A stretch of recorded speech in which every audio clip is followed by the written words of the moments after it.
Welcome to RSH educare. আজকে আমরা English পেডাগজিতে যে টপিকটা পড়বো সেটা হচ্ছে AIIMS and objectives of teaching English in India and West Bengal, অর্থাৎ ভারত এবং পশ্চিমবঙ্গে ইংরেজি ভাষা শিক্ষণের উদ্দেশ্যগুলো কী কী, লক্ষ্য উদ্দেশ্যগুলো কী কী। এই টপিকটা কিন্তু খুব ইম্পর্ট্যান্ট এবং এখান থেকে কিন্তু রিসেন্টলি সিটেটে বা অন্যান্য যে রাজ্যের টেট হচ্ছে সেখানে কিন্তু কোয়েশ্চেন আসছে। সেই হিসেবে আপকামিং সিটেট বা WB টেটের প্রাইমারি বা আপার প্রাইমারি সেটা মাথায় রেখেই কিন্তু আজকে ক্লাসটা আমরা করব। তো ভিডিওটা প্রথম থেকে শেষ পর্যন্ত ধৈর্য সহকারে দেখো, আর যারা চ্যানেলে ফার্স্ট টাইম ভিজিট করছো তাদের জন্য বলবো অবশ্যই কিন্তু চ্যানেলকে সাবস্ক্রাইব করো, আর সাবস্ক্রাইব বাটনের পাশে থাকা যে বেল আইকন রয়েছে সেখানে অলে ক্লিক করো, তাহলে যখনই আমি কোনো নতুন ভিডিও তোমাদের জন্য আপলোড করব তার নোটিফিকেশন তোমাদের কাছে পৌঁছে যাবে। তো চলো আজকে ক্লাস শুরু করা যাক। প্রথমেই দেখবো যে এইমস, এই এইমস বা লক্ষ্য বলতে কী বোঝায়। The aims of teaching of language is to enable the learner of the language to become able to use it effectively for all sorts of communication and in all kinds of situations demanding its use. অর্থাৎ ভাষা শিখনের লক্ষ্য হলো সেটা হচ্ছে একজন শিক্ষার্থীকে সেই ভাষায়, যে ভাষায় শিক্ষাদান করা হচ্ছে সেই ভাষার যে কোনো অবস্থায় সব ধরনের ভাব বিনিময় করার উপযুক্ত করে গড়ে তোলা। আর যদি অবজেক্টিভস বলতে যেটা বোঝানো হচ্ছে সেখানে কি হচ্ছে, the objectives are the steps that gradually lead towards the general aims of teaching teaching a subject. কি হচ্ছে উদ্দেশ্য বলতে কি বোঝানো হচ্ছে, যে লক্ষ্যের দিকে অগ্রসর হওয়ার জন্য যে কাজগুলো বা যে নির্দিষ্ট পর্যায়গুলো অতিবাহিত করতে হচ্ছে সেটাই হচ্ছে তার উদ্দেশ্য। তাহলে ইংরেজি শিক্ষার এইমস বা লক্ষ্যগুলো কী কী আছে সেগুলো আমরা দেখব। এর প্রথম যেটা লক্ষ্য হচ্ছে সেটা হচ্ছে লিটারারি এইম বা আক্ষরিক লক্ষ্য। এখানে কি বলা হচ্ছে, যে ইংরেজি সাহিত্য ক্ষেত্রে তার প্রতি ভালোবাসা জাগাতে, সেই ভাষার যে একটা কি বলবো, সে ভাষার প্রতি যে একটা ভালোবাসা অর্থাৎ লাভ, এবং তার প্রতি যে শেখার জন্য যে স্কিলস, যে দক্ষতাগুলো আছে সেগুলো উন্নতি করা। কালচারাল এম, এর সাংস্কৃতিক লক্ষ্য কী, যেসব শিক্ষার্থীদের ধরো ইংরেজি ভাষায় পড়ছে, শিখছে এবং সেই হিসেবে ইংরেজি ভাষার স্রষ্টা কীভাবে এসেছে, কীভাবে উন্নতি হয়েছে, কাদের তাতে অবদান রয়েছে, সেই যে একটা কালচার, যে কালচার থেকে এসছে সেই সংস্কৃতি সম্পর্কে শিক্ষার্থীকে বুঝতে, জানতে ইত্যাদি বিষয়ে আগ্রহী করে তোলে। যদি লিঙ্গুইস্টিক এমের কথা বলা হয় অর্থাৎ ভাষাতাত্ত্বিক লক্ষ্যের কথা বলা হয় তাহলে হচ্ছে সেই ভাষার ওপর, সংশ্লিষ্ট ভাষার ওপরে, এখানে ইংরেজি ভাষার কথা বলা হচ্ছে, তাহলে সেই ইংলিশ ল্যাঙ্গুয়েজের ওপর কমান্ড অর্থাৎ দক্ষতা অর্জন করতে সাহায্য করে।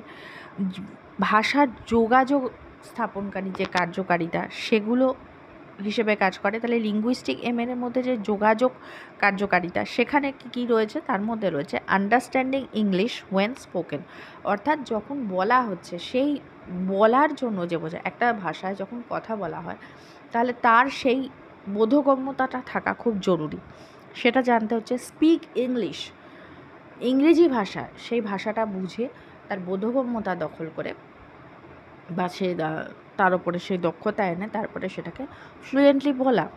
আন্ডারস্ট্যান্ডিং ইংলিশ ওয়েন রিটন, যখন এটা লেখা হচ্ছে, বলার বোধগম্যতা আলাদা, লেখার বোধগম্যতা আলাদা, তাহলে লেখার ক্ষেত্রে যখন সেই বোধগম্যতা চলে আসছে দেন রাইট ইংলিশ, তখন বলার পাশাপাশি সেখানে লিখনেও দক্ষতা আনো। এক্ষেত্রে আর একটা জিনিস থাকছে সেটা হচ্ছে সেম্যান্টিক। সেম্যান্টিক হিসেবে কি, তার শব্দার্থ তথ্য বলা হচ্ছে, অর্থাৎ শব্দের মানে বোঝা, বাক্যের অন্যান্য শব্দের সঙ্গে কিভাবে সম্পর্ক নির্ণয় করতে হবে সেটাও দেখা। নেক্সট হচ্ছে ফিনেটিক, সেটা হচ্ছে ধ্বনিতত্ত্ব, অর্থাৎ শব্দের সঠিক বানান এবং উচ্চারণ করা। আর লাস্ট হচ্ছে কি গ্রাফিক, অর্থাৎ লেখতত্ত্ব, সেখানে কি বলছে, ভাষার আকারে লেখার সঠিকতা এবং শুদ্ধতা। আর একটা জিনিস আছে সেটা হচ্ছে রিডিং, যেটা এখানে বলা নেই, সেটা হচ্ছে রিডিং কারেক্টলি, অর্থাৎ সঠিকভাবে পঠন পাঠন করা। ঠিক আছে, তাহলে এই জিনিসগুলো হচ্ছে এর লক্ষ্য, এবং এই লক্ষ্যে পূরণ হতে গেলে সেক্ষেত্রে উদ্দেশ্যের সাহায্য নিতে হয়, অর্থাৎ যেটা আমরা দেখলাম যে কিছু স্টেপস নিতে হয়। তাহলে ভারতবর্ষে ইংরেজি একটা বিদেশি ভাষা, ব্রিটিশদের থ্রুতে এই ভাষা ভারতে এসছে বা ভারতীয়রা তাদের সাথে সেই ভাষার সাথে পরিচিত হয়েছে। তাহলে ভারতে এই ইংরেজি ভাষা প্রচলিত করার বা প্রচার করার উদ্দেশ্য কী ছিল?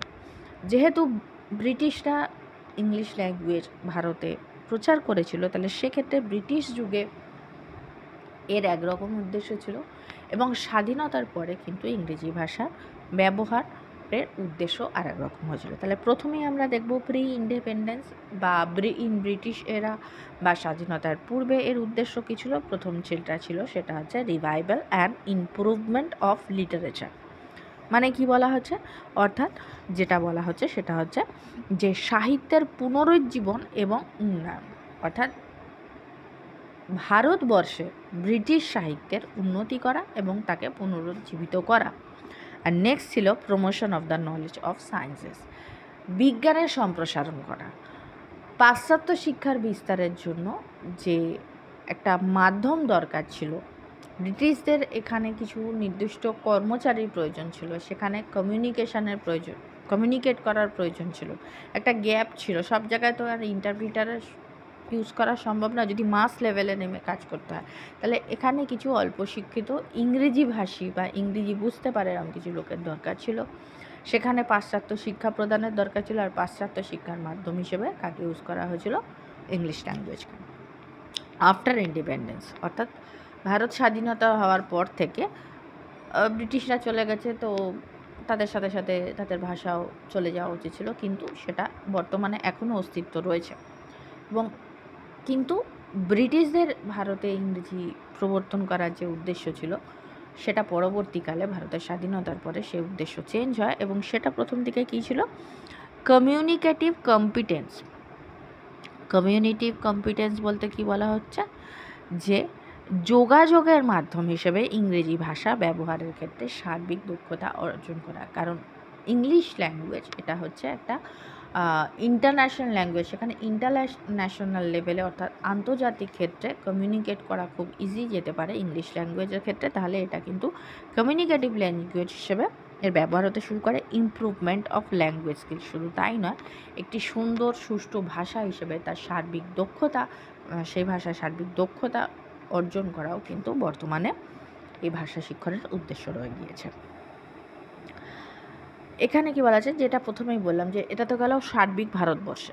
ওয়েস্ট বেঙ্গলে বা ওয়েস্ট বেঙ্গলের সিলেবাসে, অর্থাৎ west Bengal board of school এডুকেশনে ইংরেজি ভাষা শিক্ষণের কিছু স্পেসিফাইড, অর্থাৎ কিছু নির্দিষ্ট কিছু উদ্দেশ্য বলা হয়েছে। সেগুলো কি, ফার্স্ট হচ্ছে to enable students to attain a working knowledge of English from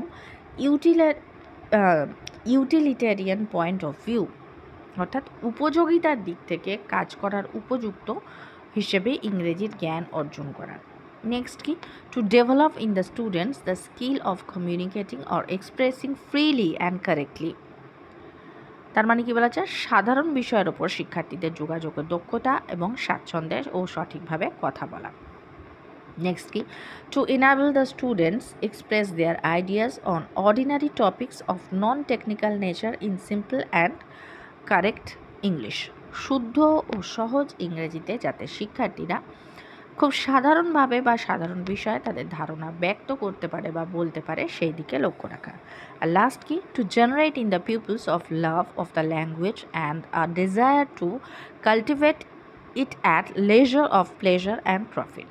শিক্ষার্থীদের মধ্যে ভাষার প্রতি ভালোবাসা সৃষ্টি করতে হবে, যাতে তারা তাদের অবসর সময়ে এই ভাষায় চর্চা করে বা বিনোদনের ক্ষেত্রেও এই ভাষাকে ব্যবহার করে। শুধুমাত্র শিক্ষার মাধ্যম হিসেবে বা যোগাযোগের মাধ্যম হিসেবে না হয়, একটা ভাষার প্রতি তার যে রসবোধ, তার যে স্বাচ্ছন্দ্যতা, সেখান থেকে যে শিক্ষার যে ভাব, ভাষার যে নান্দনিকতা, বিনোদনমূলক জিনিস ক্ষেত্রে ব্যবহার করা, অর্থাৎ ভাষাকে উপভোগ করা, সাহিত্যকে উপভোগ করা যেটা বলা হয়, মাতৃভাষার পাশাপাশি অন্য একটি ভাষাতেও সেই সাহিত্যের স্বাচ্ছন্দ্য উপভোগ করার ক্ষেত্রে জোর দেওয়ার ক্ষেত্রে বলা হয়েছে।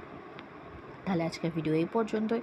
যদি ভিডিও ভালো লেগে থাকে তাহলে অবশ্যই ভিডিওকে একটা লাইক করো, যারা চ্যানেলে নতুন চ্যানেলকে সাবস্ক্রাইব করো, আর সাবস্ক্রাইব বাটনের পাশে থাকা যে বেল আইকন রয়েছে সেখানে অলে ক্লিক করো, তাহলে যখনই আমি কোনো নতুন ভিডিও তোমাদের জন্য আপলোড করব তার নোটিফিকেশান তোমাদের কাছে পৌঁছে যাবে।